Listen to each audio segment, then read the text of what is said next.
सभी का स्वागत है श्री उपदेशामृत की इस कक्षा में, जो कि प्रति रविवार को दोपहर में चलती है। हम अपने जीवन में आनंद कंद श्री कृष्ण चंद्र को अनुभव करने के लिए इस सत्र का मनन करते हैं, श्रवण करते हैं और यथासंभव निधिध्यासन करते हैं। उत्तर जब लिखते हैं तब तो यही प्रयास है कि हम सबके हृदय में भगवान विराजें, उनकी भावना विराजी रहे और हम बस ये जन्म अंतिम कर दें, भोगों के लिए जो है जन्म अंतिम रहे, ऐसा कृपा करें भगवान। क्योंकि जब तक ये जन्म भोगमय रहेगा तब तक संसार का आवागमन होता रहेगा, और जब तक हमारा संसार में आना होगा ना, एक बात बहुत बड़ी है। अगर संसार में आएंगे तो क्या है, बोले आएंगे और भोग करने के लिए आएंगे, तो भोग में हिंसा होती है। वो व्यक्ति संसार में जिएगा तो खाना चलना फिरना, कितना हिंसा उसमें होती है सब जानते हैं। चलने में कितने जीवाणु मर जाते हैं, खाने पीने में कितने हैं, कितनी हिंसा हम करते हैं जीवन में। शरीर के पालन में ही बहुत हिंसा होती है। एक्चुअली हमारा जीना पृथ्वी पर भार है, मर जाना चाहिए लेकिन नहीं मरते, क्योंकि मर के फिर जन्म लेंगे तो फिर से भारी है, तो फिर जन्म मृत्यु के चक्र से निकलेंगे ना, तभी वास्तव में जीवन की सफलता है। और वो उसका उपाय यही है कि भगवान में मन को लगाया जाए। कृष्ण प्रकृति से परे हैं, प्रकृते है परम। जब उनमें हम अपने चित्त को लगाएंगे तो हम भी प्रकृति से परे हो जाएंगे। जहाँ पर न शोक न जरा न मृत्यु, कुछ नहीं है, वहाँ कोई झंझट नहीं है, वहाँ आनंद ही आनंद है। उस प्लेन में हमें जाना है।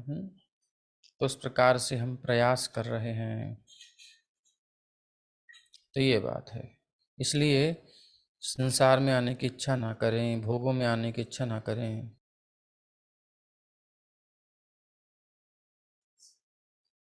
तो आइए आज का सत्र प्रारंभ करें।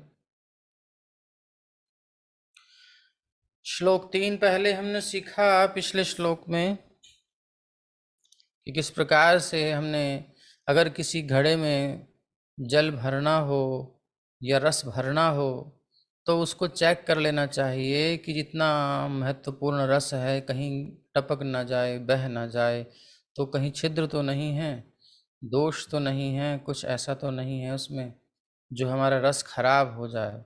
तो इसलिए पहले उसके छिद्रों को देख रहे हैं। 6 दोष हैं जो कि भक्ति को नष्ट कर देते हैं। अगर आप भक्ति करेंगे लेकिन करके सफलता को प्राप्त नहीं करेंगे, क्योंकि वो नष्ट हो जाएंगे भक्ति। और अब जब क्लियर हो गया ये 6 चीजें जो पीछे हमने सुनी, अत्याहार प्रयासश्च प्रजल्पो नियमाग्रह जनसंगश्च लौल्यंच षड्भिर्भक्ति विनश्यति। हमारा कहाँ तक हुआ था? पिछला श्लोक तो पूरा नहीं हुआ ना इसका मतलब, या हो गया था? हो गया था प्रभु जी। हाँ तब ठीक है। तो अब वो जब डाउट्स क्लियर हो गए, जो इस गंदगी थी साफ हो गई, छिद्र दूर हो गए, तब ये भक्ति रस जो है उत्साह से भरना चाहिए। झटपट भर लाओ जमुना से मटकी, है बहुत कठिन है डगर बन घटकी। क्योंकि टाइम नहीं है मनुष्य शरीर में, इसलिए जल्दी से रस भर लेना चाहिए। और भरने से पहले मटकी को चेक कर लेना चाहिए कि हमारी मटकी में रस टिकेगा कि नहीं।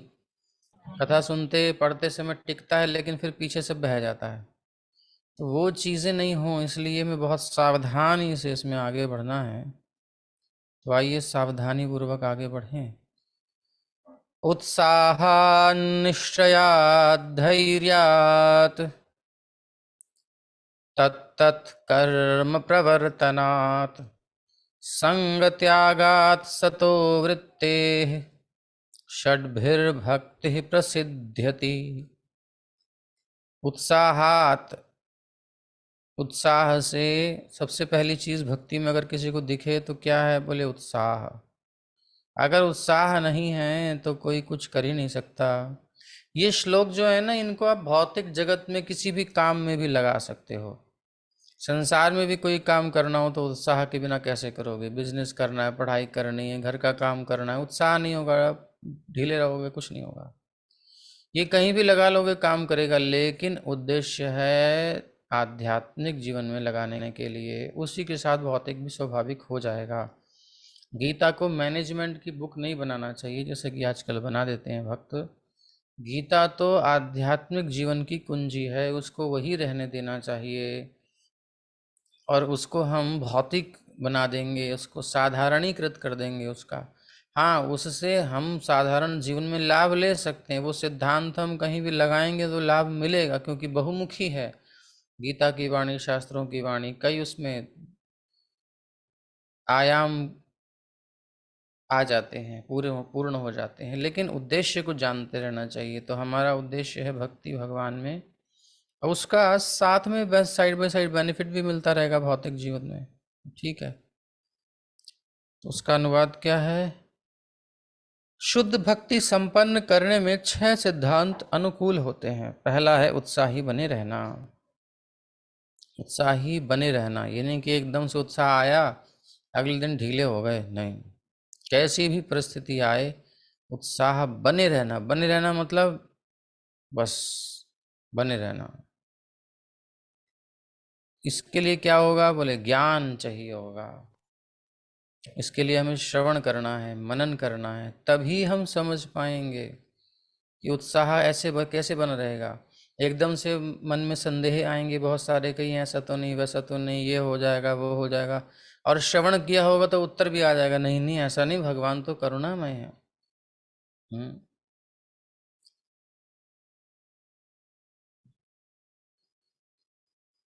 रीझत, जब रीझे भगवान तो लंका दे हैं। राज लक्ष्मी लंका की दे दी रीझ कर विभीषण पर, और खींचत दे वैकुंठ, खींच कर किसी को मारते हैं तो उसको वैकुंठ प्रदान कर देते हैं भगवान। इसलिए अंधाधुंध सरकार है, भजन करो निस्संक। कोई डाउट मत करो, भजन करो, भगवान कुपित भी होंगे तब भी कल्याण है, भगवान रीझ गए तब भी कल्याण है, मिलना ही मिलना है, कोई लॉस नहीं है। दमितम मधुरम शमितम मधुरम मधुराधिपते अखिलम मधुरम। अभी पता ही नहीं होगा तो हम अपने अपने स्पेकुलेशन करते रहेंगे, परिकल्पनाएं करते रहेंगे। तो शुद्ध भक्ति को संपन्न करने में 6 सिद्धांत अनुकूल होते हैं। पहला उत्साही बने रहना, उसके लिए श्रवण करना पड़ेगा, निरंतर मनन करना पड़ेगा, तब बने रहेंगे। और हम कनेक्शन तोड़ देंगे, नहीं उत्तर में ध्यान देंगे क्या सिद्धांत है समझने में, तो फिर हम ढीले हो जाएंगे, तभी हमारा निश्चय पाएगा। दूसरा, निश्चय के साथ प्रयास करना, धैर्यवान होना, नियामक सिद्धांतों के अनुसार कर्म करना, और श्रवण कीर्तन विष्णु स्मरण आदि नवदा भक्ति का पालन करना, ये नियामक सिद्धांत है। पांचवा, अभक्तों की संगत छोड़ देना। पिछले श्लोक में भी इस बात को बताया गया, ये दोनों श्लोकों में आ रहा है, यानी कि बहुत इम्पोर्टेंट है, किसी भी साइड से पकड़ लो, ये अभक्तों का संग छोड़ना बहुत जरूरी है। क्योंकि अच्छी खासी पहुंचाई गोटी को, जैसे 99 वाला सांप होता है, 99 वाला ही होता है शायद सांप, सीढ़ी में लूडो में जो है 99 वाला सांप सीधा नीचे पहुंचाता है, नीचे वाली रो में। तो ऐसे ही कितनी आप भजन कर रहे हो, साधन कर रहे हो, सब बढ़िया से कर रहे हो, लेकिन अभक्त संग कर लिया आपने, यानी उसकी संगति में आ गया, तो ऐसा डुबोएगा, ऐसा डाउट डालेगा अंदर, और आप अच्छे हो तो गए काम से। तो दोनों श्लोकों में, पिछले वाले में नाश करने वाले में भी आ रहा है, उसमें डायरेक्टली संग करने से नाश होता है, और यहाँ भक्ति बढ़ाने के लिए भी बता रहे हैं। बोले भक्ति बढ़ानी है, नहीं बढ़ रही तो अभक्त देखो कहीं संग तो नहीं कर रहे हो, उसको छोड़ दोगे तो भक्ति बढ़ जाएगी। भक्ति बढ़ाने के लिए भक्तों का संग छोड़ना है, भक्ति नाश करने के लिए भक्तों का संग करना है, अभक्तों का संग। फिर पूर्ववर्ती आचार्यों के चरण चिन्हों पर चलना, ये 6 सिद्धांत निस्संदेह शुद्ध भक्ति की पूर्ण सफलता के प्रति आश्वस्त हैं। अब आप देखो, रस्साकशी होती है, कभी आपने की है? लोगों ने नहीं की है रस्साकशी? अच्छा, समुद्र मंथन देखा है? सबने कथा सुनी होगी। बीच में समुद्र मंथन में एक पर्वत है, और उस पर्वत के दोनों साइड में वासुकी नाग की एक पूंछ की तरफ, एक मुख की तरफ असुर और देवता लगे हुए हैं। जी, मंदराचल पर्वत। हाँ, मंदराचल पर्वत को लेकर के मथानी बना करके और मंथन हो रहा है। ये तो आपने देखा है। बाकी बचपन में रस्साकशी भी की होगी। रस्सी लेते हैं, दो साइड पायला होता है, लाइन खींच देते हैं ये और एक तरफ से जो है जोड़, दोनों तरफ से जोड़ लगाते हैं। जोड़ लगाओ ईशा, लो लगाओ। तो कभी कभी एक रो पे पूरी की पूरी लाइन आके धड़ाम से गिरती है इधर। जो जीत जाता है, जो खींच के ले आता है, तो जी, ठीक देखा है। है। हाँ, तो इसी प्रकार से यहाँ भी रस्साकशी है। पीछे के 6 श्लोक क्या थे? वो बॉर्डर के एक साइड में हैं, जो भक्ति को नष्ट कर रहे हैं। और ये जो 6 श्लोक हैं, ये बॉर्डर के दूसरी साइड में हैं, जो भक्ति को पुष्ट कर रहे हैं, बढ़ा रहे हैं। अब ये हमें देखना है कि ये जो रस्सी है किसके पाले में जाएगी, कौन जीतेगा। तो हमारे ऊपर है। हम अपने हृदय में पहले के 6 लोगों को बल प्रदान करें। अत्याहार प्रयासश्च प्रजल्पो नियमाग्रह जनसंगश्च लौल्यंच षड्भिर्भक्तिर्विनश्यति। ये कह रहे हैं हमारे पाले में आ जाए, यानी भक्ति का भौतिक उपयोग कर ले, हम भोगों में लगा लें भक्ति को। इनके पाले में गिरेगी भक्ति तो यही होगा, भगवान का दोहन करेंगे, भोग करेंगे सब लोग। नहीं, संसार मांगेंगे भगवान से और कहेंगे यहीं रहने दो, कहीं नहीं जाना। और फिर बाद में भगवान को गालियां भी निकालेंगे, दुनिया बनाने वाले, क्या तेरे मन में समाई, काहे को दुनिया बनाई। तो इस प्रकार से 6 सिद्धांत खींच रहे हैं इधर, 6 इधर। तो भक्ति की रस्सी पर लगे हुए हैं और हम भक्ति कर रहे हैं, तो हम किधर जाएंगे? अपने हृदय में, ये देखना पड़ेगा। तो इसलिए हमें क्या करना है, किस साइड में रहना है, किस साइड को सपोर्ट करना है। श्लोक 2 में, श्लोक 3 में? श्लोक 3। श्लोक 3 में प्रभु जी। श्लोक 3 में सपोर्ट करना है, तो उसके लिए इसको अच्छे से समझना होगा। और प्लस ये भी समझना होगा कि श्लोक 2 वाले की कमजोरी क्या है, वहाँ पे क्या स्ट्रेटेजी है, तो दोनों को समझना होगा। उधर कौन कौन कैंडिडेट हैं, जैसे कि भगवान श्री कृष्ण को अर्जुन कहते हैं कि रथम स्थापय मेच्युत, दोनों के बीच में, सेनाओं के बीच में मेरी जो है रथ को लेके चले जाइए आप, ताकि मैं देख सकूं कि कौन कौन योद्धा युद्ध करने आए हैं, ताकि उनके बलाबल का ज्ञान कर सकूं। ऐसे ही हमें इन सब का ज्ञान भी होना चाहिए। ये 6 दोष हैं और ये 6 गुण हैं, दोनों में कितनी कितनी पावर है, हमारी कितनी पावर है, उधर कितनी पावर है। तो अभी क्या है, जब स्टार्टिंग होती है तो बहुत सावधानी रखनी होती है, रस्साकशी है। तो विषय को हम भक्ति के, जो जब कोई भक्ति में आगे आता है ना, तो इसको कहते हैं विषय संगरा। एक अवस्था आती है भक्ति करने की, विषय संगरा मतलब विषयों से युद्ध होता है, उसमें खींचातानी होती है। कभी तो मन भोगों में चला जाता है, कभी भगवान की भक्ति में लगता है, बड़ा अच्छा लगता है, लगता है दुनिया छोड़ दो, इसी में डूबे रहो, बस यही है। लेकिन अगले ही क्षण, कुछ समय बाद फिर लगता है कि नहीं, संसार में अच्छा है, भक्ति ढीली हो जाती है, कुछ ध्यान नहीं रहता है इतना। तो ये ऐसे ही चलता है, कभी मन इधर, कभी मन इधर। तो कभी ये पक्ष बलवान, तो कभी ये पक्ष बलवान। तो ये बीच में बॉर्डर है, तो ये कभी इधर बॉर्डर के पास आ जाता है, कभी ये बॉर्डर के पास आ जाता है, ऐसे चल रहा है। तो हमें क्या करना है, तीसरे नंबर के श्लोक के जो कैंडिडेट हैं, इनको बल प्रदान करना है। यानी कि हमारे ऊपर डिपेंड करता है कि हम किधर की सेना को जिता रहे हैं, कैंडिडेट्स को जिता रहे हैं। ठीक है, बढ़िया से जिताइए, भगवान की भक्ति में आगे जाइए। तो उसके लिए हमने पहले दूसरी साइड के लोगों को देखा, अब इस साइड के लोगों को देख रहे हैं।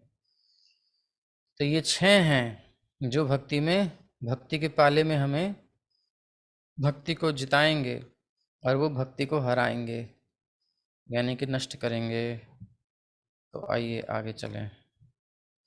तो सबसे पहले हमें ये पता होना चाहिए भक्ति क्या नहीं है, भक्ति क्या है और भक्ति क्या नहीं है। ठीक है, तो भक्ति कर तो रहे हैं, भक्ति नष्ट होने की बात भी समझ ली, भक्ति करने की बात भी समझने जा रहे हैं, लेकिन भक्ति है क्या?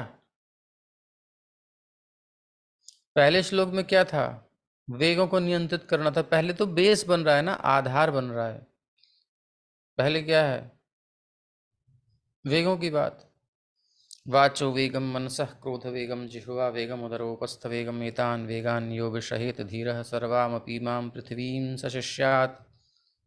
ऐसा जो रोक लेगा, इनको नियंत्रित कर लेगा, एतान वेगान यो विषहेत, सह ले पहले तो, क्योंकि जब तक इसमें लगा रहेगा वो समझ ही नहीं पाएगा करना क्या है। उसके बाद जब समझेगा संभलेगा तो पहले भैया ये देखो कि तुम्हें मटका भरना है या फिर रस्सी में इधर जाना है तो उसमें कुछ दोष तो नहीं है, छिद्र तो नहीं है, उसको ठीक ठाक है, तो अब दोषों को हटा करके गुण भरने हैं। लेकिन वो भरना क्या है? वो रस के नाम पर कभी कभी लोग ठग भी लेते हैं, असली के नाम पर नकली बिकता है। देखो हमारी जो है ना धारा कई कई चीज़ों को पकड़ लेती है जब हम बोलते हैं, क्योंकि सिस्टमेटिकली मैं नहीं बोलता हूँ, कई बार ऐसा होता है, इसलिए दिमाग खोल के रखना पड़ता है कि मैं कभी भी उदाहरण कहीं से भी ले सकता हूँ जो उस समय दिमाग में आ जाए। तो एक लाइन कई बार नहीं हो सकती, लेकिन होती है, क्योंकि वो थोड़ा उधर दूर जाके फिर वहीं आता हूँ, थोड़ा दूर जाके फिर वहीं आता हूँ। लाइन तो चलती है बट थोड़ा घूम घाम के जाती है। इधर का भी उठाते हुए कहीं जा रहे हैं, जब आप किसी ऐसी जगह जाते हो जहाँ से सामान पड़ा होता है तो अपनी ट्रॉली लेके जाते हो, उधर से देखते जाते हो, उधर उठा लिया रख लिया, ये उधर उठा लिया रख लिया, तो ट्रॉली तो चल ही रही है, जा करके घूम करके बाहर निकलेगी, सामान ही लेना है, लेकिन कौन सा सामान ले ले करके देखते हैं, छोड़ते हैं, ऐसे करते करते चलते हैं। तो ऐसे ही हम जा तो रहे हैं आगे, लेकिन साइड में उसको समझते जाते हैं, इस लाइन में क्या क्या है, फिर इसमें आ गए, फिर उस लाइन में क्या गया, फिर वापस इसी लाइन में आ गए। तो ऐसे धारा चल रही है, इसको समझने का प्रयास करें। और तो पहले ये समझना है कि भाई रस तो भर रहे हो, रस कौन सा रस भरना है? रस की जगह आपने मदिरा रस भर लिया तब क्या होगा? माया का रस। भक्ति के नाम पर कुछ और ही कर लिया तब क्या होगा? तो पहले जो रस भरना है वो कौन सा रस नहीं है, जैसे जनरली लोग भ्रम में पड़ते हैं, सोचते हैं कि यही रस है। ऐसा क्या है जो नहीं है और हम सोचते हैं कि है जिसे हम भरना है? तो तात्पर्य प्रभुपाद जी पहले ये समझा रहे हैं क्या चीज भक्ति नहीं है और क्या चीज भक्ति है। सबसे पहले कह रहे हैं भक्ति क्या है? भावनात्मक चिंतन या काल्पनिक उर्मी नहीं है। इसको कह करके प्रभुपाद जी ने बहुत बड़ा जो है एक, मतलब क्या कहें उसको, हिट कर दिया है आदमी के दिल पर। दुनिया भर में यही चल रहा है। अब देखो लड्डू गोपाल लेकर के आजकल ना माताएं और माताओं के प्रभु लोग सब टोकरी में ले लेकर के जहां तहां घूमते फिरेंगे, कहीं रख देंगे। सेवा से लेके जाओ, ध्यान से लेके जाओ, ठीक है, उधर जूठा मूठा खा रहे हैं गोपाल जी भी, वो बिस्तर पे सो रहे हैं वहीं गोपाल जी, घूम रहे हैं धूप में, वो भी धूप में, बेचारे धूप में घूम रहे हैं। अगर आपकी भावना है तो उस भावना को कहाँ दिखाई दे रही? कहीं प्रदर्शन तो हो नहीं रहा। अब उसमें उत्तर बड़े बड़े प्यारे होते हैं उनके पास, प्रभु जी हमारे हैं, बिल्कुल हमारे जैसे हैं जी, बिल्कुल। अच्छा जी। और फिर जब कोई जीवन में संकट आता है तो अच्छे अच्छे लोग, बड़े भक्ति करने वाले दिखाई देते हैं। देख लिया मैंने, इतने नियम पालन किए, मैंने इतना सब कुछ किया, क्या हुआ मेरे साथ? आज कुछ नहीं है। अभी कल परसों ही आए थे तो समझाया उनको, तब उनकी समझ में आया, सब लेके घूमते रहते हैं। तो ये कोई, ये भावना, ये क्या है? भावुकता है। ये वो भावना नहीं है जिस भावना की बात रूपा जी कर रहे हैं, कृष्ण भावना। बड़ी ठोस होती है, उसके पीछे फिलॉसफी होती है, साइंस होती है, विज्ञान होता है, शास्त्रीय पूरा अंडरस्टैंडिंग होती है, उसकी समझ होती है उसके पीछे। यही नहीं उसने देखा वो टोकरी में ले जा रही थी मैं भी ले जाऊं, वो बड़ी अच्छे लगते हैं गोपाल जी के, बड़े अच्छे श्रृंगार करती, मैं भी कर लूं। ये है, ठीक है, लेकिन बेसिक है, मतलब ये एक बच्चों का खेल समझ लो, ऐसा ही है। ये अगर पक जाए तो बहुत अच्छी बात है, सही दिशा मिल जाए इसको, बट होता नहीं है ना। बस समझ लेते हैं यही है भक्ति, इतना ही हो गया बस। उसके आगे उनसे लगाव ऐसा हो जाए कि एक सिलपिल्ले ठाकुर के नाम से भक्तमाल में कथा है, वो आगे की बात है, भी नहीं हो पाएगा। उनको इच्छा हुई, पंडित जी ने उनको दे दिए 2 पत्थर काले काले। छोटी बच्चियां थी, उनकी लगन लग गई। अब वो इसी को लगा भोग ला कर खाएं, सब लाड़ प्यार करें, सब कुछ करें। अब शादी हुई, वो अब क्षत्रिय परिवार में थे, रजवाड़े लोग थे, तो उनका चलो खेल रही है गुड़िया, कोई बात नहीं, बढ़ते हो तो लगन लग गई उसकी, तो हमारे ठाकुर जी, हमारे ठाकुर जी, हमारे ठाकुर जी, प्रेम हो गया उनको सच में। और प्रेम ऐसा हो गया कि जब ससुराल पहुंची, तो ससुराल पहुंचने के बाद अब तो वो जो है ससुराल में उनके, ये क्या तुम पत्थर के लेके बैठी हुई है, कुछ शालिग्राम भी नहीं, कुछ भी नहीं, ऐसी सिल लोड़ा दे दी उठा करके किसी ने। तो वो तो कहनी सिलपिल्ले ठाकुर, सिलपिल्ले, सिलपिल्ले मतलब जो सिल का लोढ़ा था ना उनको बच्चों को टालने के लिए पंडित जी ने कहा ये कहाँ भगवान की पूजा करेंगे, इनको सिल का लोढ़ा दे दिया, तो सिलपिल्ले ऐसे नाम उन बच्चे ने शुरू कर दिया, सिलपिल्ले सिलपिल्ले सिलपिल्ले हमारे। तो वो लड़की बेचारी, अब इतना गुस्सा आया है उनको, उन ससुराल वालों ने लेकर के नदी में फेंक दिया। चुपचाप अपना काम कर, घर का क्या फालतू के काम कर रही है, बचपन तेरा चला गया नहीं अभी तक गया। अब तो रोए रोए, 1 दिन 2 दिन 3 दिन 4 दिन खाए ना पिए।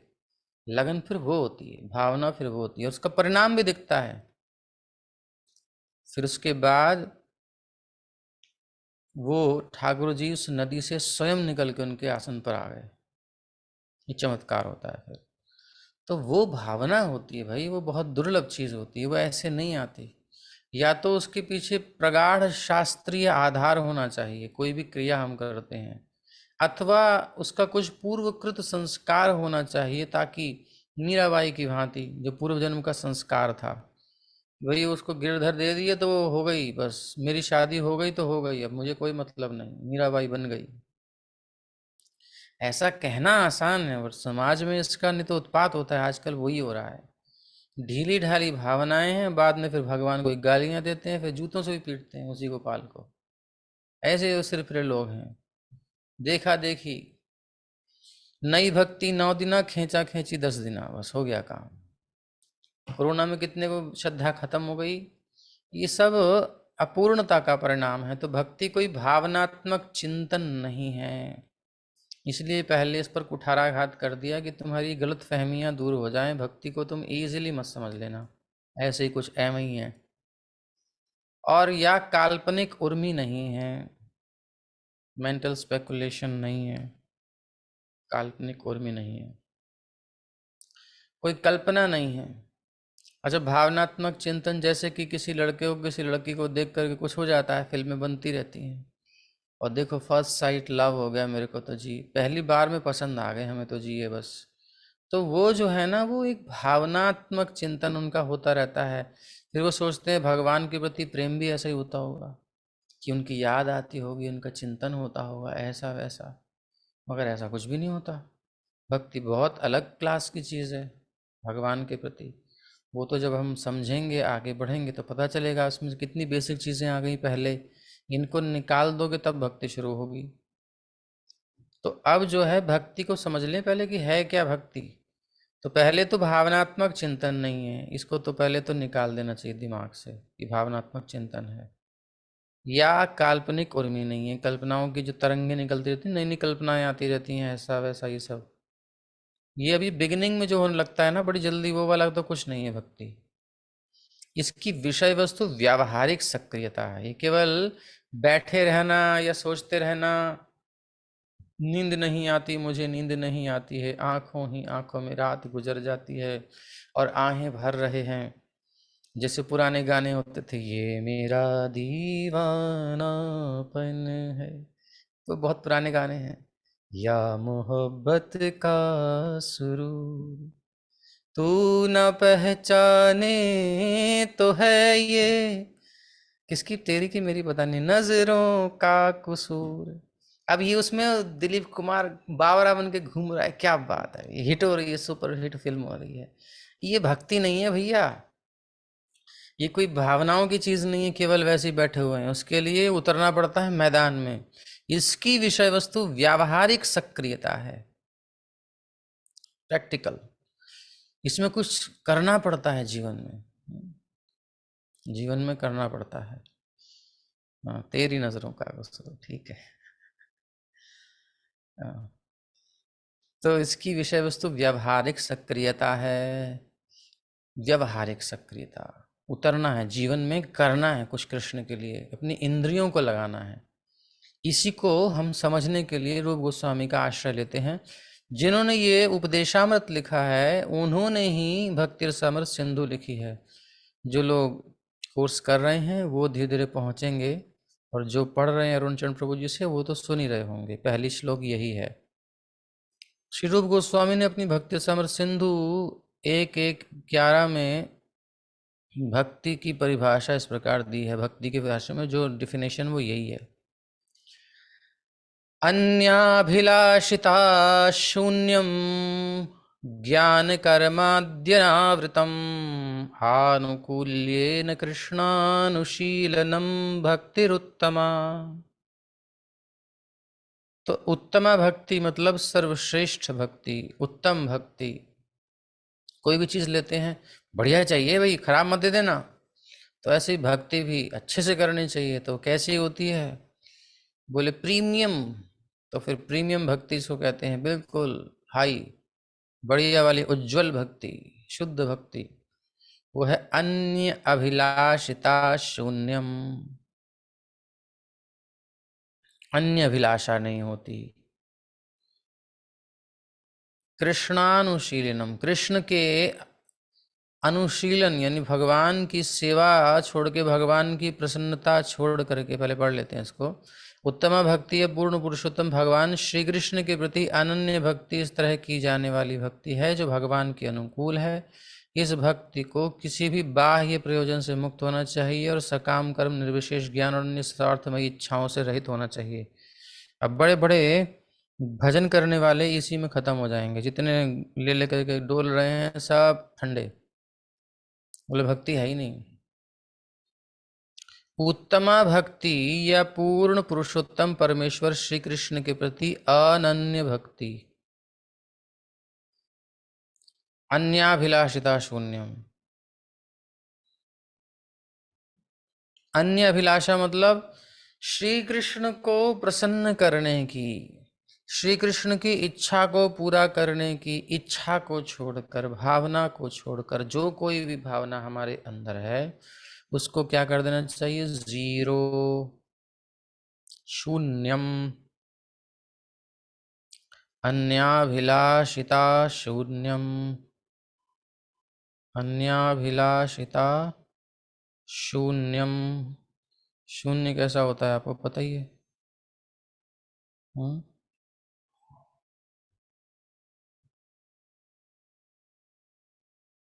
आया नहीं आया शून्य? अभी नहीं आ रहा है इसमें, चलो छोड़ो।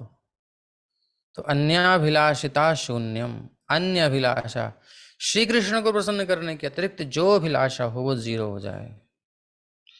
अब उसमें छोटी से छोटी, बड़ी से बड़ी, अपने स्वार्थ की कोई इच्छा ही नहीं है, अपनी इंद्रियों को तृप्त करने की चाह ही नहीं है।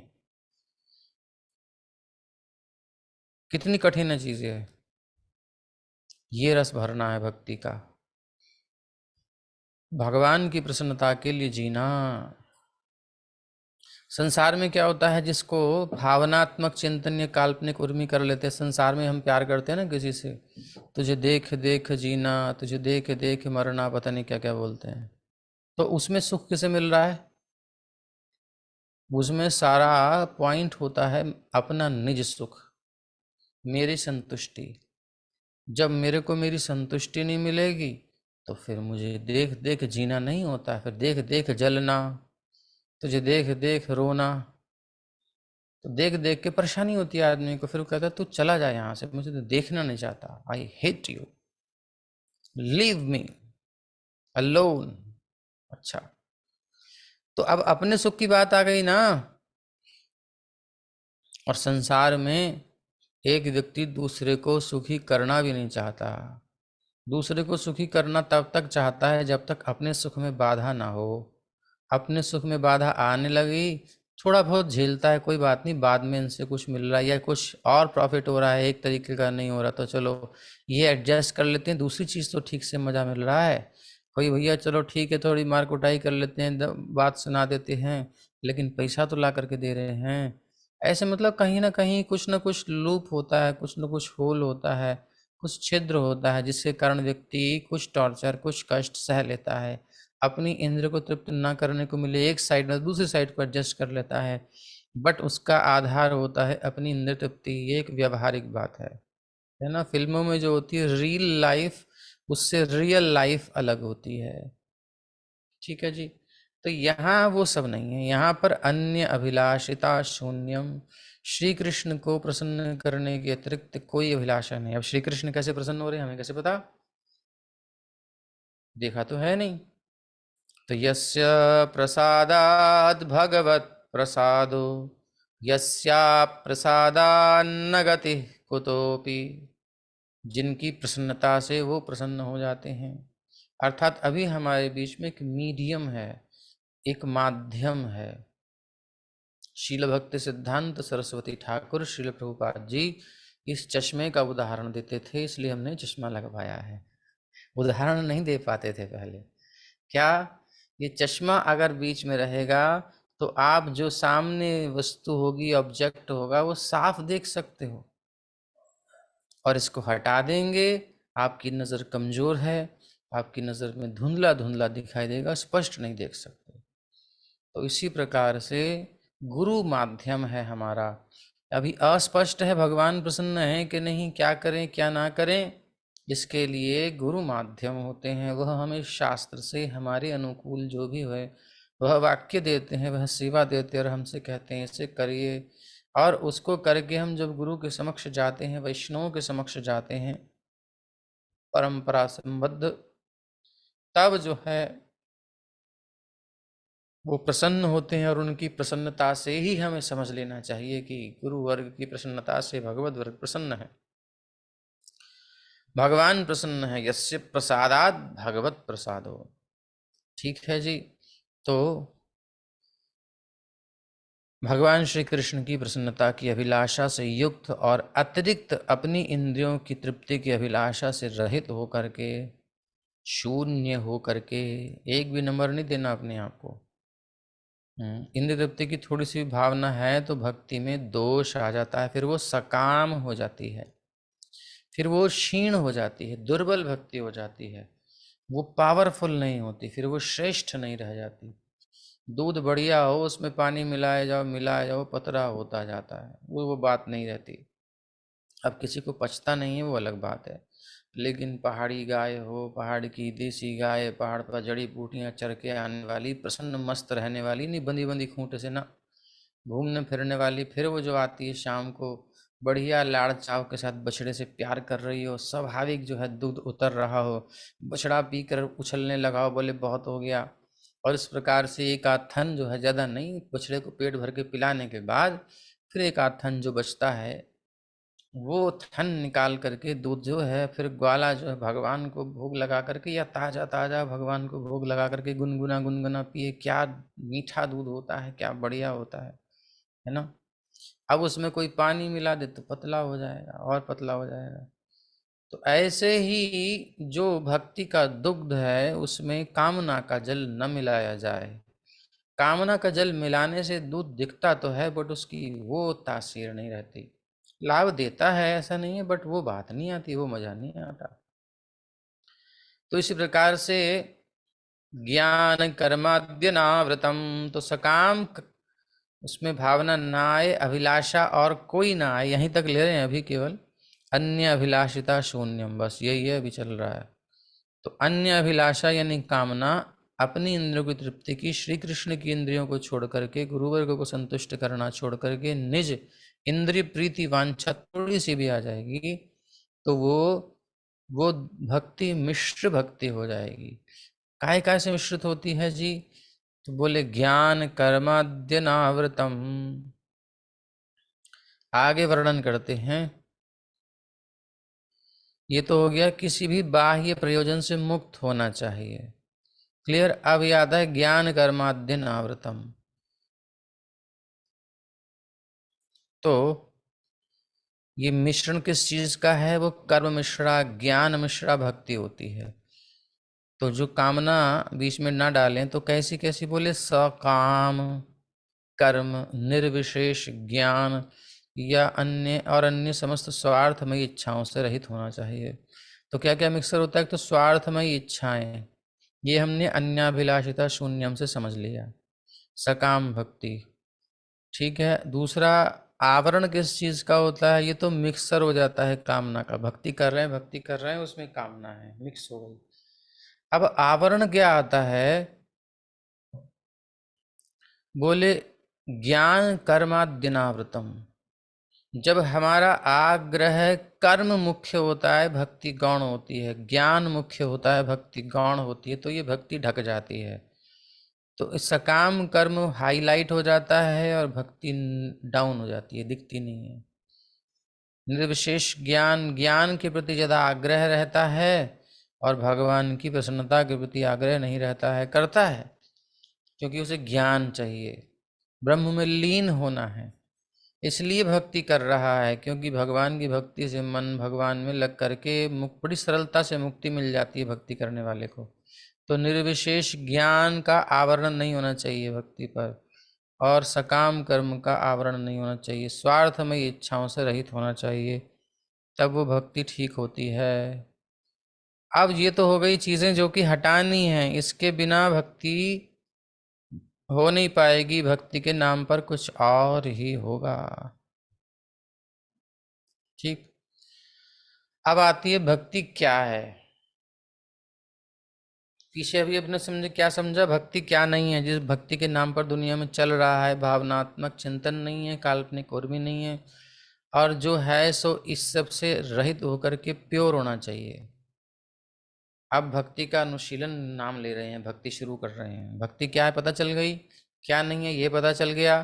तो अब हम जब रस भरेंगे अपने हृदय रूपी घड़े में, तो उस रस, वो रस क्या होता है हमें पता चलेगा।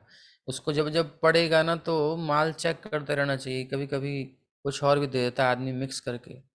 हम मेडी मिक्स का साबुन यूज़ करते हैं, तो उधर जो है दुकान के पास, हम दुकानदार से हम लेके आए, ये एक सीरीज थी 6 साबुनों की, 7 साबुनों पता नहीं कितने। तो अगल बगल का साबुन तो उसमें था, बीच में 3 पैकेट खाली, हमें पता ही नहीं, उन्हें एक पैकेट बंधा हुआ था वो बिल्कुल सील। ऐसा भी हो जाता है, कंपनी की चीज़ होती है। तो अब हमने 2 तो ऊपर का यूज़ किया, दूसरा पैकेट खोलें खाली, तीसरा खोलें खाली। अरे भी ये क्या हुआ? दुकानदार को कह रहे हैं, बोले ऐसा तो होता नहीं कभी। फिर मैं पूछूंगा तो फिर तो क्या होना है, छोड़ो उसे। तो भाई पैकिंग है और पूरा सीरीज है, अगल बगल में तो पूरा साबुन है पर बीच में नहीं है। तो ऐसे ही भक्ति चलते चलते कब बीच में खाली हो जाए पता नहीं चलता आदमी को। इसलिए सावधान रहना होता है। अनुशीलन करते हुए बहुत सावधान कि कर क्या रहे हैं, कहीं ऐसा तो नहीं भक्ति के नाम पर कुछ और शुरू हो गया। तो भक्ति एक प्रकार का अनुशीलन है। तो पिछले प्रश्न का उत्तर बहुत सुंदर है, प्रभु जी ने लिख के दिया है। हरे कृष्ण कृष्ण कृष्ण हरे हरे, हरे राम राम राम हरे हरे।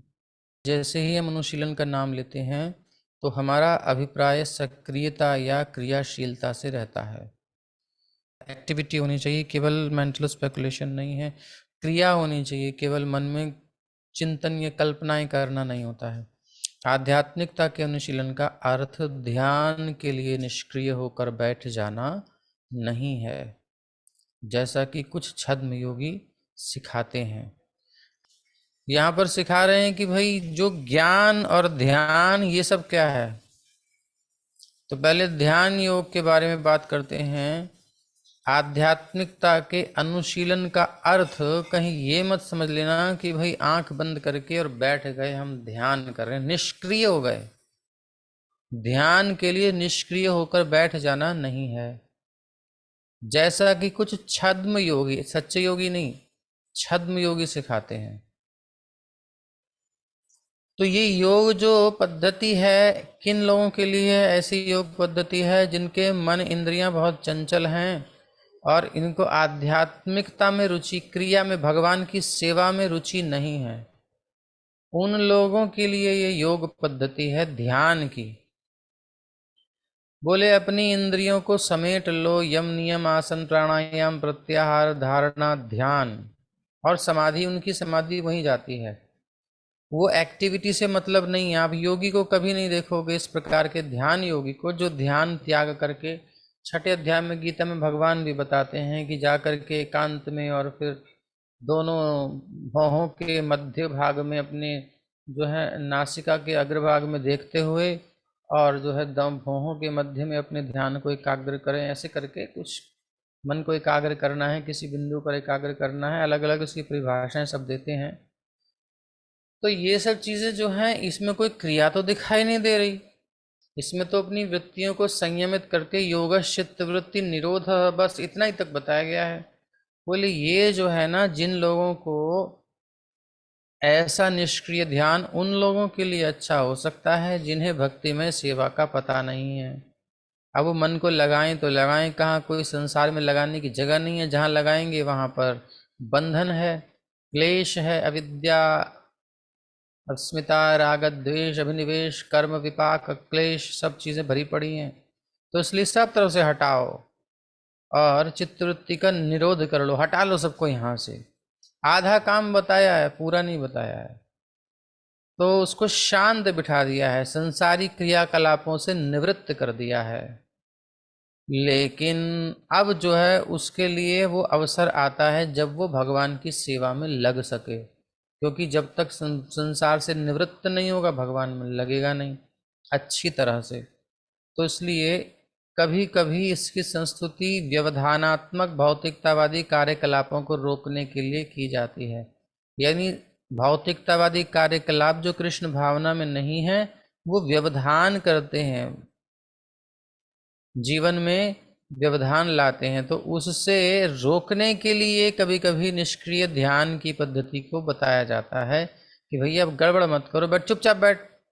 बच्चे को माँ कभी डांट देती, चुप बैठ, बैठ जा चुपचाप, चुपचाप जाके कोने में बैठ जाता है। लेकिन कितनी देर बैठेगा? जब देखता है मम्मी नॉर्मल हो गई फिर कूदने लगता है, फिर डांट लगाएंगी, फिर बैठा देगी, और उसके बाद फिर जो नॉर्मल जीवन होता है फिर वो चलता है। ऐसे ही ध्यान वाला है सिस्टम। ध्यान का अर्थ क्या है? कम से कम ध्यान करते समय व्यर्थ के कार्यकलापों को रोक देना। जिसका मन बहुत चंचल है, जिसके अंदर बहुत भौतिकतावादी भावनाएं हैं, उनसे कहते हैं मेडिटेशन। मेडिटेशन कम से कम जब तक बैठेगा तब तक तो शांत रहेगा, चुप मुंह पे उंगली रख के बैठो। अब बेचारे की इच्छा तो नहीं है, लेकिन क्या करे, मजबूर ये बैठ गया। तो कुछ समय तो माँ को काम करने का मौका मिल गया, शैतानियाँ नहीं कर रहा है, ऐसे समझ लो बस। लेकिन भक्तिमय सेवा न केवल ऐसे सभी व्यर्थ संसारी कार्यकलापों को रोकती है, अपितु मनुष्य को सार्थक भक्ति कार्यों में भी लगाती है। तो इसी ध्यान से श्रेष्ठ भक्ति क्यों है?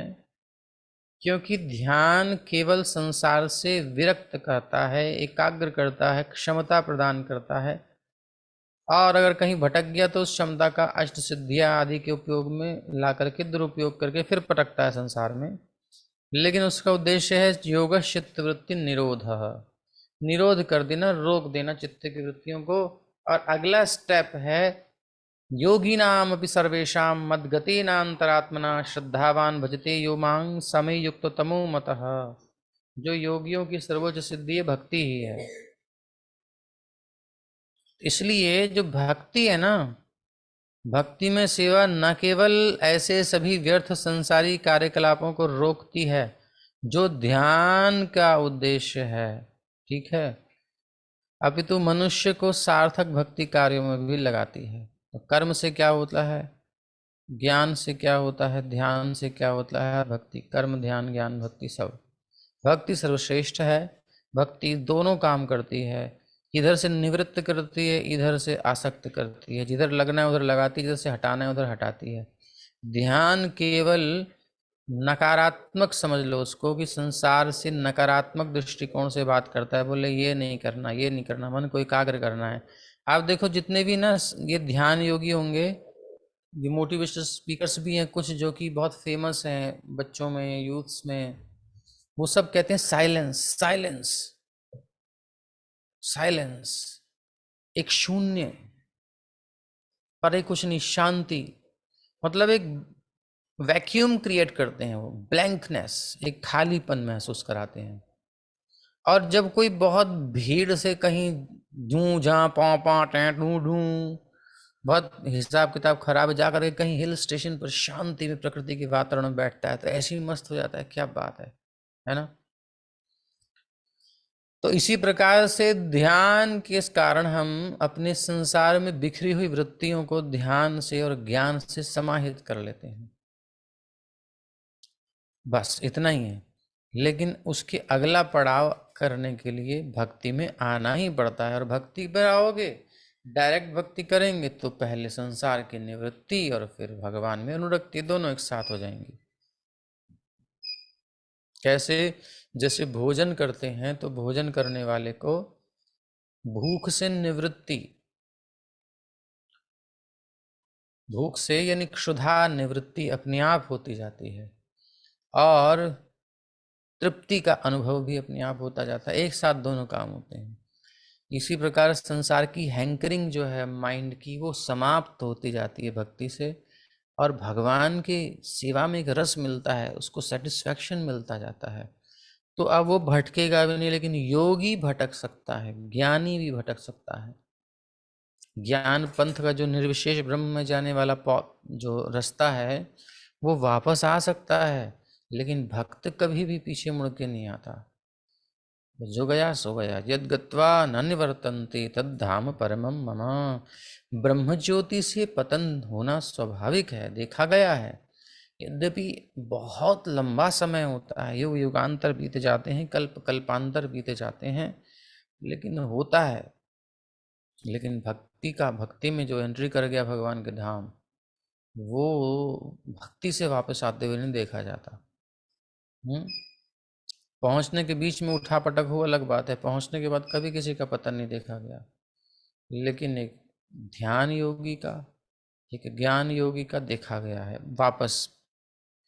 ठीक है, तो भक्ति श्रेष्ठ है। और भक्ति कैसी होनी चाहिए ये भी समझ में आ गया, क्या नहीं है और क्या है। तो अब श्री प्रहलाद महाराज संस्तुति करते हैं कि सार्थक कार्य में जो लगाना है वो हमको देखना है।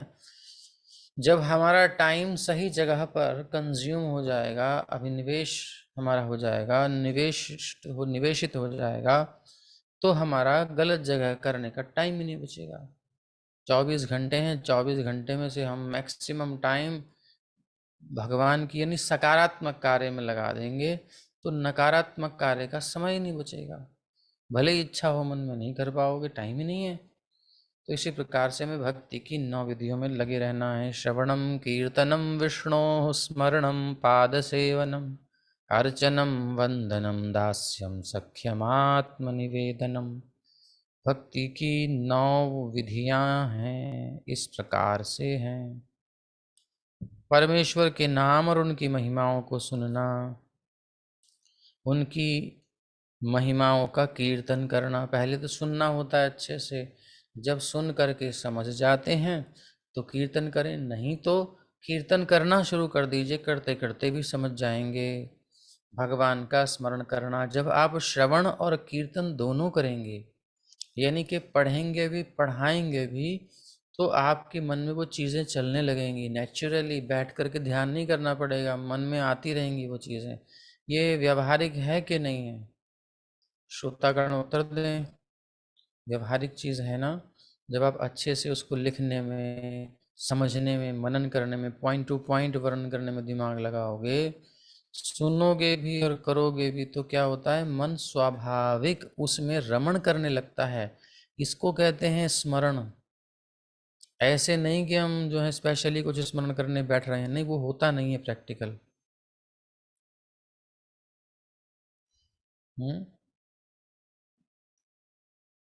तो भगवान का स्मरण करना, भगवान के चरणों की सेवा करना। चौथे प्रकार की भक्ति की विधि है भगवान के चरणों की सेवा करना, अर्चा विग्रह की पूजा करना, भगवान को नमस्कार करना रोज करना चाहिए। भगवान के दास के रूप में कार्य करना, सेवक भाव भगवान का सेवक बन के और भगवान के साथ मित्रता करना, यानी अगर किसी से दिल की बात करनी है तो वो कृष्ण है, क्योंकि वो दिल में रहते हैं। उनसे नहीं करेंगे तो किससे करेंगे, उनको सब पता है, छुपाने का कोई मतलब ही नहीं है। ठीक है, और भगवान के प्रति फिर पूरा समर्पण कर देना। अरे भाई, सारा हृदय की बात तो जानते ही हैं, सरेंडर कर दो। कभी कभी ऐसी परिस्थिति होती है, हम अपनी पत्नी से, अपने पति से भी बात नहीं कह सकते, बच्चा अपने पिता से नहीं कह सकता, पिता अपने बच्चे से नहीं कह सकता। सबके रिलेशंस की भी लिमिट होती है, ये आप मानेंगे बिल्कुल ईमानदारी से। ऐसा कोई संबंध नहीं जिसमें कोई लिमिट ही ना हो, कुछ ना कुछ मर्यादा होती है, पर्दा होता है। केवल एक कृष्ण ऐसे हैं जिनसे कोई पर्दा नहीं है, कोई जवानी का नहीं है, वो सब जानते हैं, उनसे हम सब कुछ कह सकते हैं। इतनी खुलापन कहीं नहीं है, इसीलिए उनके प्रति आत्मसमर्पण करना सबसे आसान है। हम किसी के सामने अपनी पोल नहीं खोलना चाहते कि हमको लगता है हमारी बेइज्जती हो जाएगी, सामने वाला क्या सोचेगा, या कहीं उसका मिसयूज़ ना कर ले, दुरुपयोग ना कर ले, आजकल ऐसा होता है। लेकिन श्री कृष्ण के प्रति जब खुलते हैं ना, तो हम हल्के हो जाते हैं, और फिर हम उनके हैं ही, वो हमारे हैं ही, और फिर वो सब कुछ जानते भी हैं, और फिर उसके बाद मजाक नहीं बनाते किसी के सामने, और फिर उसके साथ साथ हमारी हेल्प भी करते हैं। अर्जुन की वीकनेस भगवान जानते हैं, इसलिए अर्जुन का सपोर्ट करते हैं, क्योंकि वो उनके शरणागत है। जो नहीं है तो वो हो जाने, लेकिन भगवान बहुत सहायता करते हैं भक्तों की। तो ये 9 प्रकार की क्रियाओं में लिप्त होना है, हमें जो करना है, यही रस भरने का तरीका है। ये 9 टोंटियां हैं जिनसे रस मिल रहा है, ऐसा समझ लो। रस की टोंटी होती है ना, सब पानी निकलता है, पानी की टोंटी में रस की टोंटी है ये। पहला क्या है, परमेश्वर के नाम और उनकी महिमाओं को सुनना। तो जब आप सुनते हो तो रस मिलता है, नहीं मिलता? वो कानों से आता ही नहीं आता, हृदय में, हृदय के घड़े में उतरता है। अब वहां छेद बंद करना है, इसलिए पिछले 6 श्लोक थे। रस तो आता है, पहली टोंटी खोलोगे तो रस आएगा, दूसरी टोंटी खोलोगे तो, तीसरी, चौथी, 9 टोंटियां हैं। टोंटी खोले जाओ, रस बहता जाएगा, जितनी खोल लो उतनी अच्छा है। मना कोई कर रहा है 9 खोल लो, नहीं कम से कम एक आध तो खोल के रखो, काम सबसे चल जाएगा, एक से भी चल जाएगा, रस आएगा। लेकिन हृदय का घड़ा अगर छिद्र युक्त होगा, 6 दोष अगर हृदय में होंगे, तो वो बह जाएगा, टिकेगा नहीं। सुनते समय बहुत अच्छा लगता है, प्रभु जी सब समझ में आ जाता है, बाद में पता नहीं क्या हो जाता है, हो क्या जाता है, बह जाता है। ठीक है, तो ये 9 रस के स्रोत हैं, इनको हम शुद्ध भाषा में कहें, रस के स्रोत हैं ये, इनसे रस भरा जाता है। रस क्या है? रसो वही सह श्री कृष्ण ही रस रूपा, रस स्वरूप हैं। तो अब ये साधन भी हैं, साध्य भी हैं, सभी कुछ यही है और कुछ नहीं है। तो अब ये मिलेगा कैसे भैया? आपने समझा तो दिया, क्या समझा दिया कि क्या भक्ति नहीं है। भक्ति एक प्रकार का अनुशीलन है, इससे पहले समझा, भावनात्मक या चिंतन, काल्पनिक उर्मी नहीं है। फिर भक्ति की क्या परिभाषा है ये समझी, कैसे शुद्ध भक्ति है और मिक्स भक्ति समझी, फिर अनुशीलन कैसे है, उसके बाद 9 प्रकार के अपने स्रोत समझे। ये चीज़ समझ में कैसे आए, कहाँ जाएं, क्या करें? तो दिव्य ज्ञान प्राप्त करने की दिशा में श्रवणम, तो श्रवणम जो पहली भक्ति है उसकी चर्चा कर रहे हैं। सुनना प्रथम कदम है, तो सबसे पहले पहली टोंटी ही खोलनी पड़ेगी। ये ही पहली टोंटी है रस की। टोंटी शब्द पता नहीं आपको अच्छा लग रहा है, नहीं लग रहा, लेकिन समझाने के लिए बोल रहे हैं। रस का स्रोत समझ लीजिए और भक्ति का द्वार समझ लीजिए, श्रवणम। दिव्य ज्ञान प्राप्त करने की दिशा में श्रवणम अर्थात सुनना प्रथम कदम है, पहला कदम है। मनुष्य को चाहिए कि अनधिकृत पुरुषों की बातें कान से न सुने। जो कोई आता है हमें ज्ञान बघारने चला जाता है, ज्ञान बघार के बढ़िया से, अरे हमसे पूछो क्या है, हमसे पूछो क्या है, ठीक है जी, और हम उसे सुन करके उसी के अनुसार चलते हैं। वो खुद समझा नहीं समझा, क्या समझा कुछ पता नहीं। तो इसलिए सुनना तो पहला कदम है, लेकिन सुनने से पहले भाग गए सुनने के लिए। अरे रुको रुको, कहाँ सुनने जा रहे हो? बोले बहुत लोग हैं सुनाने वाले, बोले हम सुना देंगे हम सुना देंगे। अरे भीड़ बड़ी पड़ी है चैनलों पर, पैसा दे दे करके सुनाने वाले बहुत घूम रहे हैं, और बुलाओगे तो घर पे भी आ जाएंगे, कोई समस्या नहीं है। लेकिन रुको, पहले आगे सुन लो किससे सुनना है। मनुष्य को चाहिए कि अनधिकृत पुरुषों की बातें कान से न सुने। अभी हम किसे सुन रहे हैं? हम मतलब मैं और आप सुन रहे हैं रूप गोस्वामी जी से, रूप गोस्वामी जी की परंपरा में आने वाले प्रभुपाद जी से सुन रहे हैं। आप मुझसे नहीं सुन रहे हो, ठीक है? ये तो एक स्पीकर है।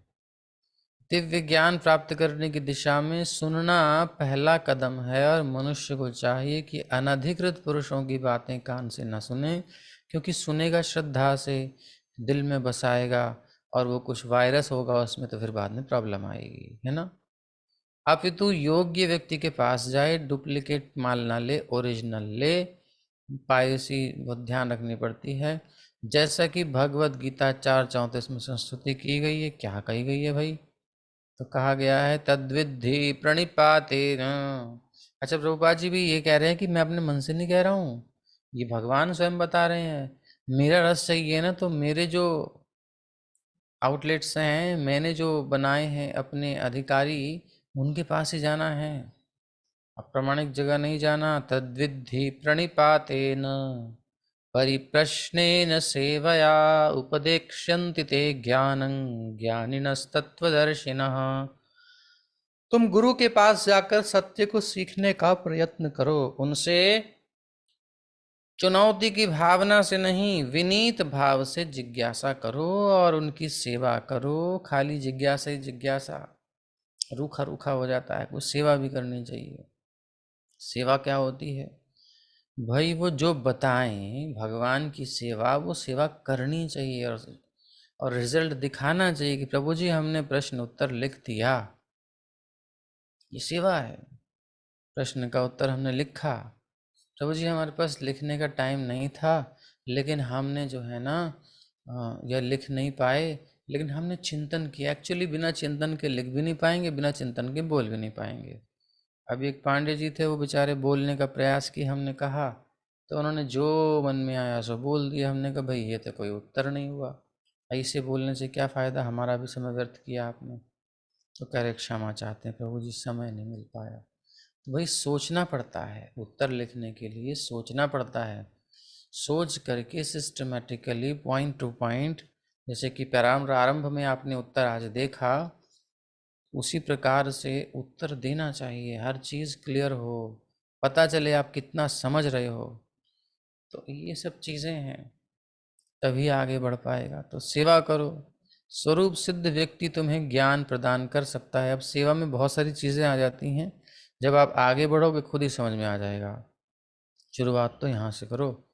स्वरूप सिद्ध व्यक्ति तुम्हें ज्ञान प्रदान कर सकता है, क्योंकि उसने सत्य का दर्शन किया है। तो यहाँ प्रभुपाद जी ने दर्शन किया ही है, और वो बता रहे हैं। तो मुंडक उपनिषद में भी और भी संस्तुति की गई है। तद विज्ञानार्थं सगुरुमेवाभिगच्छेत समित पाणि श्रोत्रियम ब्रह्मनिष्ठम। तो उस दिव्य विज्ञान को समझने के लिए प्रामाणिक गुरु के पास जाना आवश्यक है। प्रभुपाद जी 2 जगह क्यों दे रहे हैं? बोले इसलिए कि लोग इसको कैजुअली ऐसे ही न ले लें। ठीक है, जाना चाहिए, हाँ मतलब ठीक है, मगर नहीं, कंपलसरी है, जरूरी है। अभिगच्छेत आज्ञार्थक वाक्य है, आज्ञा है कि जाना चाहिए, जरूरी है, आवश्यक है। प्रामाणिक गुरु के पास जाना आवश्यक है। किस लिए? सब्जी भाजी खरीदने? किस लिए जाना चाहिए? बोले उस दिव्य ज्ञान को, विज्ञान को समझने के लिए, दिव्य विज्ञान को समझने के लिए प्रामाणिक गुरु के पास जाना आवश्यक है। ऐसे नहीं हो जाएगा। इस प्रकार विनीत भाव से दिव्य गुह्य ज्ञान प्राप्त करने की ये विधि केवल मानसिक चिंतन पर आधारित नहीं है। केवल मानसिक चिंतन से नहीं होगा, ये व्यावहारिक कदम उठाने पड़ेंगे। दिव्य विज्ञान समझने की पहले इच्छा, विज्ञानार्थम अर्थी विद्या, अर्थी विद्यार्थी, विज्ञानार्थम विज्ञानार्थी, अनुभव करना चाहता है, जीवन में कुछ रियलाइज करना चाहता है, तो उसे दिव्य विज्ञान को समझने के लिए प्रामाणिक गुरु के पास जाना चाहिए। प्रभु जी हमारी दीक्षा हो गई, अब हमारा उद्धार हो जाएगा ना? नहीं जी नहीं, ऐसा नहीं है।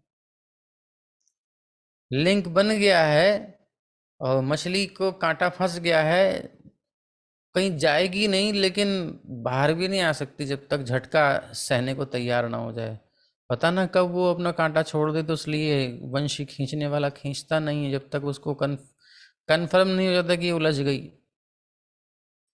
दीक्षा होने पर जो है, ऐसे हम समझाने के लिए कह रहे हैं, संसार के भोगों के जल से निकालने का प्रयास जब करते हैं, तो वंशीधर उनकी बंसी तो बंसी सी है गई, उनकी वंशी है ना, वो वंशी, वो गुरु परंपरा के माध्यम से जो चारा डाल करके जो भेजी जाती है यहाँ पर कांटा फंसाने के लिए, हमारे हृदय में फंस जाता है, उनकी छवि फंस जाती है। थोड़ा मधुर है, उधर कठोर है, इतना ही अंतर है।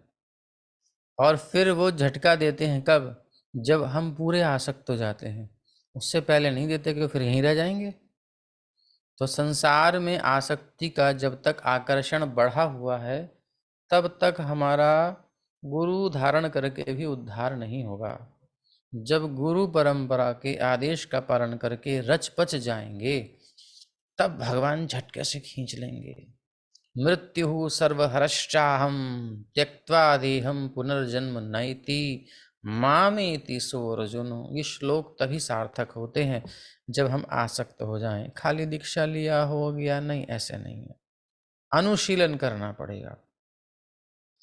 तो केवल मानसिक चिंतन पर आधारित नहीं है जी मेरे तो गुरु उद्धार कर देंगे, मैं तो चाहे कुछ करूं पड़ी रहूं, नहीं, ऐसा नहीं है। वो कहीं ना कहीं कुछ लिंक है, समर्पण तो है कुछ ना कुछ हृदय का, तभी उद्धार होता है, ऐसे नहीं है। वो स्थिति आ गई है तो बहुत अच्छी बात है, फिर तो प्रणाम है। इस प्रसंग में श्री चैतन्य महाप्रभु ने रूप गोस्वामी को बतलाया कि ब्रह्मांड भ्रमिते कौन भाग्यवान जीव, गुरु कृष्ण प्रसादे पाए भक्ति लता बीज। तो हमारी कामनाओं से हम दुनिया भर में जहाँ तहाँ भटक रहे हैं, एक ब्रह्मांड में नहीं, बहुत सारे ब्रह्मांडों में, ऐसमें कोई भाग्यशाली जीव भक्ति की लता का जो है बीज प्राप्त करता है, भक्ति की लता का बीज प्राप्त कर सकता है। और ये सब गुरु की और कृष्ण की कृपा से ही संभव होता है। उधर से वो भेजते हैं, इधर से गुरु देते हैं, पकड़ाते हैं हमारे हाथ में। तो चैतन्य चेतामृत, ठीक है, सारे जीव जो स्वभाव से ही आनंदमय हैं, उनके लिए ये भौतिक जगत एक बंदी गृह जैसा है। अब शुरुआत हो रही है कि हम क्या करें। तो हमारी हिस्ट्री बताई जा रही है, भ्रमण कर रहे हैं, कहाँ भ्रमण कर रहे हैं? दुखों के समुद्र में।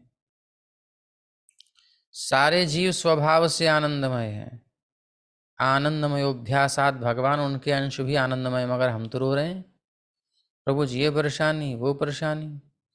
तो उन सब के लिए यह भौतिक जगत बंदी गृह जैसा है। कैसा है जी?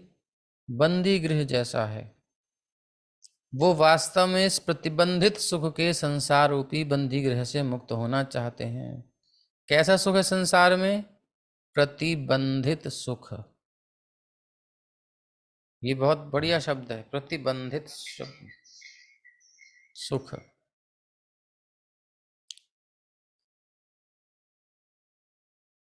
प्रतिबंधित, प्रतिबंध लगा देते हैं ना किसी के ऊपर। तो हमारा सुख जो है प्रतिबंधित है तो हमारा स्वरूप आनंदमय, लेकिन अभी क्या है, माया ने ऐसा चक्कर घुमाया है, बहिर्मुख कर दिया इंद्रियों को, अंतर्मुख होकर के सुख नहीं ले पा रहे। अमृत अंदर है और पार ढूंढ रहे हैं बाहर। एक भ्रम उत्पन्न कर दिया है। बाहर मतलब ये शरीर, ये प्रकृति का जो तत्व है, दिए हुए सब तत्व हैं, इसका ही बना हुआ मन बुद्धि चित्त अहंकार, प्रकृति का शरीर, पांच तत्व सब बहिर्मुखता है। इसमें हमारी चेतना फिक्स कर दी। जैसे स्क्रीन पर आप देख रहे हो या फिर पिक्चर हॉल में चले जाओ, दूर स्क्रीन होती है, लेकिन वहाँ अप और डाउन होता है, यहाँ दिल की धड़कन बढ़ती है, खुशी होती है, रोता है आदमी, बैठे स्क्रीन पर रो रहा है, रो ये रहा है, चक्कर क्या है भाई, क्या हो गया, सिमरन चली गई। तो इस प्रकार से बड़ा भ्रम हो रहा है भाई। इसी प्रकार बहिर्मुख कर दिया है तो सुख हमारा प्रतिबंधित हो गया है। जब तक हम विषयों को भोगेंगे नहीं, सुख हमको मिलेगा नहीं। स्क्रीन ऑन करनी पड़ेगी माया की। अब उसने हमें कैप्चर कर लिया है, ये भ्रम हो गया है कि सुख वहाँ है। बहिर्मुख वैसे ही कर दिया है, हमारा दिमाग घुमा दिया है। कभी कभी क्या होता है, आदमी चल जाता है रोज रास्ते से, कभी कभी घूम जाता है, यार रास्ता किधर गया, घर किधर गया, मैं आज क्या हो गया, चाहता हूँ आज क्या हो गया, दिमाग घूम गया मेरा। ऐसे कंफ्यूज हो गए हम। माया ने भ्रमित कर दिया है कि संसार के विषयों में सुख है, संसार में सुख है, शब्द स्पर्श रूप रसगंध में सुख है, यही भोगो बस। और उसमें क्या है, प्रतिबंधित है। इतना करोगे तो इतना मिलेगा, ज़्यादा कर लोगे तो दुख मिलेगा, है ना। नमक को अगर आपने कम डाला तो भी प्रॉब्लम, नमक को ज़्यादा डाल दिया तो भी प्रॉब्लम, और अगर ठीक ठीक डाला तो सुख मिलेगा, अच्छा लगेगा। ऐसे ही बच्चे को ज़्यादा ही लाड़ प्यार कर दिया तो बिगड़ जाएगा, बिल्कुल उपेक्षा कर दी तो बिगड़ जाएगा। पूरा ध्यान रखना पड़ता है बच्चे को, पूरी केयर करने के लिए। ऐसे नहीं है बच्चे को पालना, ये नहीं पैदा कर लिया कुत्ते बिल्ली की तरह हो गए, नहीं। बहुत ध्यान देना पड़ता है उससे, अगर समाज में कुछ बनाना है तो। बहुत बड़ी जॉब है ये, अच्छी खासी जॉब है, उसको कर नहीं पाते लोग। तो प्रतिबंधित है हर चीज़ हमारी। विषय भोग विवाह करते हैं, बोले ब्याह कर लेंगे तो जिंदगी मौज में भरी हो जाएगी। शादी करी बढ़िया से, फिर एंजॉय किया, ज़्यादा भोग लिया तो रोग हो रहे हैं, डिप्रेशन हो रहा है, परेशानियां हो रही हैं, जितना चिपके हुए थे उतना दूर भाग रहे हैं। और बिल्कुल ही उपेक्षा कर दी तो फिर वो कहीं वो कहीं वो कहीं चक्कर पड़ता है, मन नहीं लगता। तो अग्नि को अगर पास जा कर के उसमें घुस ही जाओगे तो जला देगी, दूर चले जाओगे तो फिर वो कुछ लाभ ही नहीं ले पाओगे। तो थोड़ा बैलेंस में, प्रतिबंधित सुख है। हाँ, चूल्हे पे रखा नहीं, ऊपर लटका दिया, बीरबल की खिचड़ी बना रहे हैं तो ना होने का। तो कितना किसको कितना सब बैलेंस करना पड़ता है, ये भौतिक जगत है। यहाँ का सुख प्रतिबंधित है, अबाधित नहीं है। यहाँ बाधित सुख है, प्रतिबंधित है। अगर तुम ये करोगे तो नेक्स्ट लेवल में जाओगे। होता है ना गेम वगैरह सब जगह, आप इतना परिश्रम करोगे तो ये टारगेट पूरा करोगे ऑफिस में तो आप नेक्स्ट लेवल पर जाओगे। हर जगह है, ये प्रतिबंधित सुख है। इस प्रतिबंधित सुख के संसार रूपी बंदी गृह से मुक्त होना चाहते हैं। कौन? हम आनंदमय जीव। कौन चाहता है कि यार ये रूल रेगुलेशन, ये रेस्ट्रिक्शंस इतने में हम फॉलो कर रहे हैं, मजबूरी है सबकी, सब मौज करना चाहते हैं क्योंकि स्वभाव ही है मौज, आनंद। अब माया ने ठग लिया है, बेकार का काम करवा रही है। क्यों? क्योंकि हमने अपने भगवान को छोड़ दिया, विमुख हो गए बस। लेकिन मुक्ति की विधि न जानने के कारण वो एक योनि से दूसरी योनि में और एक ग्रह से दूसरे ग्रह में देहांतर करने के लिए बाध्य होते हैं। रूपा जी अंतर्ग्रहीय यात्राएं बता रहे हैं, हमको पता ही नहीं कि कहाँ कहाँ हम घूम घूम के आ गए, मुक्ति की विधि न जानने के कारण। किसके कारण? मुक्ति की विधि न जानने के कारण वो एक योनि से दूसरी योनि में और एक ग्रह से दूसरे ग्रह में देहांतर करने के लिए बाध्य होते हैं। तो सारी प्रॉब्लम समझ में आ गई, पूरे ब्रह्मांड में भ्रमण करते हुए क्या हो रहा है। अब इस प्रकार समग्र जीव समग्र भौतिक जगत में भ्रमण करते रहते हैं जीव। जब सौभाग्य से कोई जीव, सबके भाग्य नहीं होते, कोई जीव किसी शुद्ध भक्त के संसर्ग में आता है, और फिर पेशेंस होना चाहिए। आदमी कितना मन चंचल है, इतना मन चंचल है, इतना मन चंचल है कि क्या कहा जाए। सुनते ही नहीं है लोग बात। 1 घंटा तक सुनाओ, उसके बाद फिर अपनी बात वही बोलेंगे जो पहले बोलते हुए आ रहे थे। ऐसा दिमाग घूम रहा होता है आदमी का। तो इसलिए धैर्य चाहिए होता है, हमें धैर्य पूर्वक सुनना है। कैसे सुनता है? धैर्य पूर्वक सुनता है, तो वो भक्ति पथ का अनुसरण करने लगता है। पहले समझना जरूरी है भाई, क्या है, क्यों है, कैसे है, नहीं तो कैसे कर पाएंगे। 4 कदम चल के फिर प्रश्न आ जाएगा, फिर बैठ जाएंगे। तो ऐसा सुअवसर, सुंदर अवसर केवल निष्ठावान व्यक्ति को प्रदान किया जाता है। निष्ठावान व्यक्ति को ऐसा अवसर दिया जाता है भक्ति पथ पर अनुसरण करने का। अंतर्राष्ट्रीय कृष्ण भानु संघ संपूर्ण मानवता को ऐसा अवसर दे रहा है।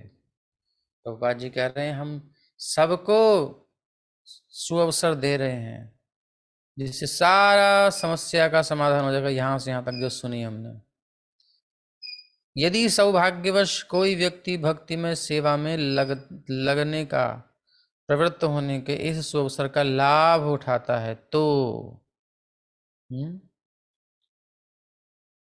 यदि सौभाग्यवश कोई व्यक्ति भगवत सेवा में लगने का लाभ उठाता है तो उसके लिए तुरंत ही मुक्ति का मार्ग खुल जाता है। बस इतना ही करना है। द्वार तो खुले पहले, मुक्ति का मार्ग खुल जाता है। अब ये हो गई भूमिका। ये किस लिए है? ताकि हमारे अंदर एक उत्साह बने। ये मोटिवेशनल स्पीकर है प्रभुपाद जी, इस समय मोटिवेशन दे रहे हैं, ये हमको तैयार कर रहे हैं ताकि हमारे अंदर उत्साह आ जाए। नेक्स्ट जो पैराग्राफ है वो यहीं से शुरुआत हो रहा है, उत्साह से। ये भूमिका थी। मनुष्य को चाहिए कि भगवत धाम वापस जाने के अवसर को उत्साहपूर्वक स्वीकार करे। तो ये हमें अगली क्लास में समझेंगे। अभी इतना ही, इसको पचा लीजिए, इसको घुमा लीजिए, समझ लीजिए ये वाला जो पैराग्राफ है किस प्रकार से हम कहाँ हैं और कहाँ निकाल के ले जाया जा रहा है। इसको बहुत सरलता से समझ में आ रहा है और बहुत कठिन है ये मिलना। मिल गया है अवसर। इसको बाद 6 जो पिछले वाले श्लोक के 6 दोष है उनको जीवन से निकाल देना है, नहीं तो सब किया कराया पानी फिर जाएगा। क्योंकि इधर भक्ति करेंगे उधर से बह जाएगी। तो पहले अपना ढक्कन बंद। ये नहीं कि हमने पढ़ लिया आगे पिछला वाला खोल गए, भूल गए ना। वो तो फिर 1000 बार भी कर लो कुछ नहीं होगा। ये प्रैक्टिकल करना है। ठीक है, तो इतना स्वीकार करिए, फिर आगे करेंगे। हरे कृष्णा।